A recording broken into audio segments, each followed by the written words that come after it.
Hello there YouTube, I have some updates on this John Lundemo Gununting/Bolo. Today was a much nicer day outside and I got the chance to go out and whack some water bottles with this thing, and man is it those words. It's fun. It's a really good sword. I enjoyed it a lot. It was really easy to move. It was better.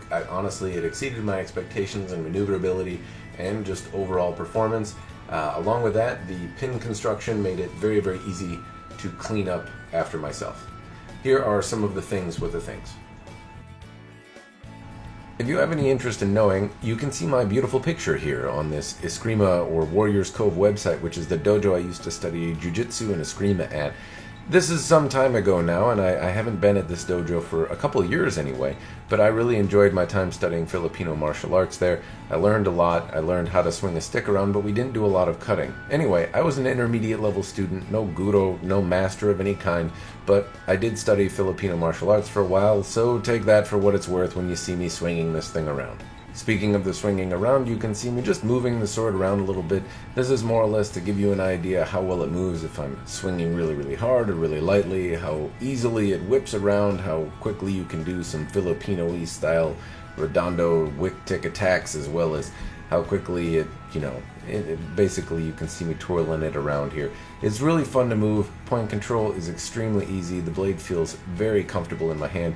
I thought that the grip might be a little loosey-goosey as I was moving it around. It's a little bit long and it's slick. It's kind of shaped like a bokken, honestly. It's made out of the same type of wood that you might expect a bokken to be made out of, but it's really actually very comfortable. The pin in your hand, holding it that way, you can see that there's a pin that jettisons out on either side of it, and basically it makes the grip feel very comfortable. There's some little ledge there that you're grabbing onto. Overall though, the blade is pretty rigid. It doesn't have a whole lot of flex. It's got a little bit of give to it, not a lot. The blade is straight and sharp, and now John Lundemo wasn't overly fond of this particular blade or its shape or how it came out or something about it, so some of the edges and lines on the blade are what I would call unfinished or don't have the refinement that you would expect from a custom smith, but this was not really from a custom smith in the sense that he didn't put his finishing touches on it. The blade is rough, and honestly that doesn't bother me for a Filipino style weapon that I intend on using for practice. And overall, I don't know why you didn't like the shape, because man, it just sings in the hand. I love everything about this thing. It moves around really easily, and it makes me look less stupid than I should. Now we'll get on to the actual cutting portion of the thing, which is what I intended to do through this whole video. And what you'll be able to see is really, I'm cutting mostly water bottles, but as is customary, I will whack the stand a few times inadvertently, and you'll get to see me use the blade in a somewhat haphazard, semi-abusive way. Now, what I'll say is at the end of all of this, the blade held up really well. It was really easy to move around, and it actually cut surprisingly well. There's no real razor edge on this blade. It has a very nice profile to the edge. There's no big secondary bevel, and the rear side of the blade has a partial sharpening on it in that it's sharp, but it's not terribly sharp. Still, I was able to really do some very close cuts, very quick cuts, and actually have the base of the water bottles stand, or at least sit there and not be blasted away, which is what usually happens to me when I try and cut things, because I'm not very good at it. So I was actually very impressed with how edge alignment worked on the blade. It was very easy to keep edge alignment, very easy to move the blade around, very easy to have quick multiple strikes. This is a very, very fun blade, and I'll shut up now and let you watch some of the cutting.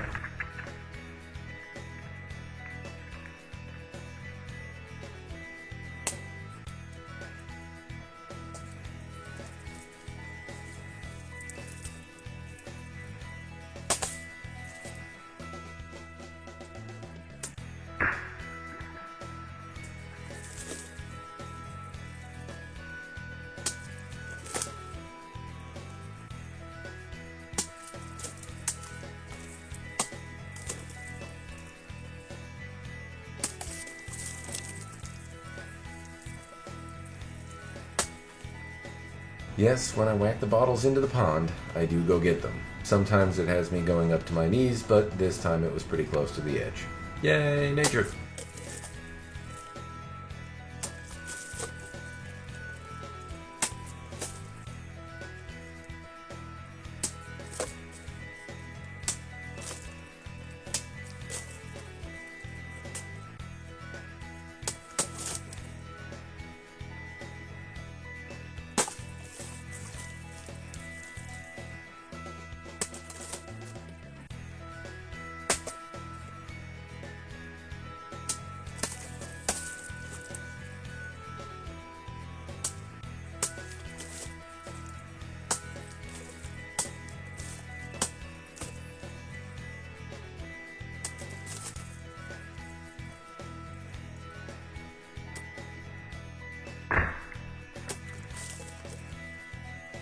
These were a couple saplings that I took down in some earlier yard work. And just to show you a quick bit, after cutting the water bottles and whacking the stand, it still makes pretty short work of this brush.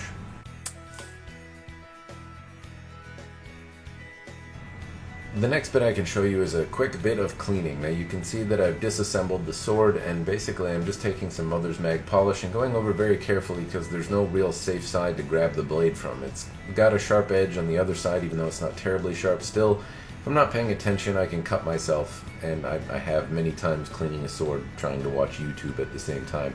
So I'm going over with some Mother's Mag, just taking off some of the acids and gunk that gets on the sword from cutting water bottles that have gluey labels and cutting brush and all that type of stuff. It leaves marks and nonsense on the blade, and cleaning it off makes it nice and shiny. I've also found that Mother's Mag does a pretty good job protecting it if I'm going to use the blade pretty consistently. If I'm putting it away for a while, then I usually use CLP or some other type of oil-based protectant, but if I plan on using it regularly, Mother's Mag and regular cleaning does me just fine. Now that I have the blade cleaned off, I'm actually going to reassemble it. You'll see this is at a brisk pace, but I have the guard to put back on. There's a little washer, or what on a Japanese sword would be a seppa, but only one in this case. And then the boken handle goes back on the blade shortly after the guard does. I basically pound it into place, and forgive the loud noises. Once I see the pinhole through the handle, then I just pound it into place with a hammer until it's tight, and then back it goes, and it's nice and sharp and clean, and you can see the edges. There's no gunk on the blade, and overall I am just wildly impressed with how well it worked and how it feels in the hand. Super pleased with the project, and a new fan of John Lendemo. This is the first blade that I've had of his, and if this is what he throws away and is unhappy with, then I hope to one day own something that he thinks is top-notch work. Thanks for watching. Cheers.